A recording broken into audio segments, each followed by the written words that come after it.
I had a chance to sit down with Calgary performer Chris Tutty, the self-proclaimed unknown actor, as he discussed his acting workshops. The opportunity to meet a lot of amazing people throughout my journeys, and I think the biggest thing that I've learned is that these people and knowing these people, that's not going to make me an actor. I need to be able to help myself.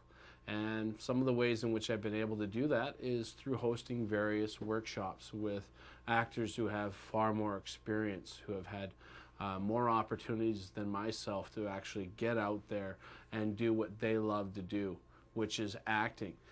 Nathaniel Arcand! Such classes with people like Nathaniel Arcand, who is a prominent native actor, was that I was starting to bring together cultures. I was breaking down barriers. I was breaking down the fallacies that people have about Native people and the fallacies that they have about white people. And I was bringing together a common unity, a common bond, a common goal. People that wanted to actually be in movies, in film, or even people that just wanted to gain some sense of confidence in their everyday roles. I mean, us as doctors, us as salesmen, us as convenience store workers, we're always acting. I mean, whether you want to call it lying or acting, I mean, sometimes that in order to fit in society, you have to basically confine yourself within certain types of means. I had a lot of my experience working for like stage theaters, murder mysteries. I've been snuffed about 1 million times at a party, a whodunit party. I mean, that's just me being right now here is just an acting exercise. Maybe I'm really nervous or raised, yeah. In my view or perspective of things, I thought maybe that they were pimping me out back in the days there for money, but I was a baby model. I did some stuff for Gerber ads, as well as the regular Sears or the Eaton's catalogs or the Bay catalogs, as well as like Macy's and Bloomingdale's.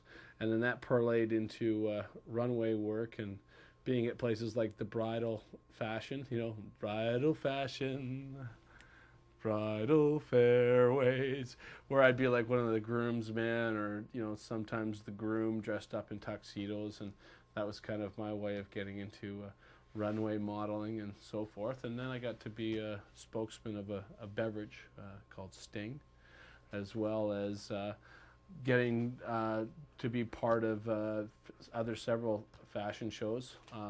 Got the opportunity to work on Young and the Restless. Started out as a background guy. I was Cody, the barista at the coffee shop, and then I was also a bartender as well. So I really got to see what film was all about. I got to see the behind the scenes and actually be in front of the camera as well.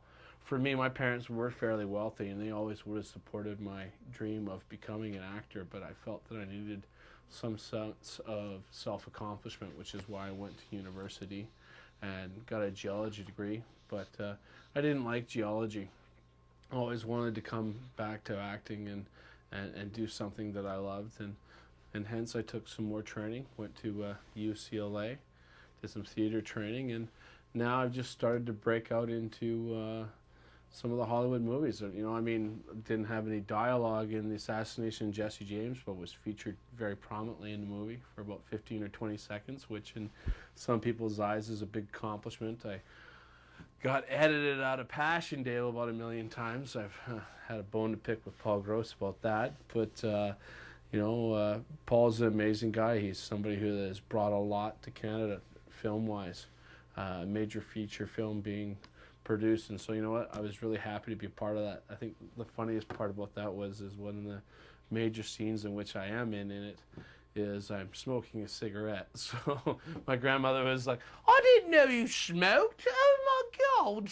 And I'm just like saying to her, I'm like, "I don't smoke." She's like, "You were smoking. I'm pretty sure of it. You were smoking a fag."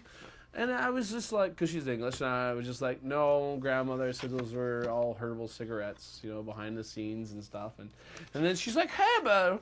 None of that wacky tobacco, I would hope." And I just told her that, you know, I said a lot of times behind scenes, people do smoke, and it's a part of nostalgia.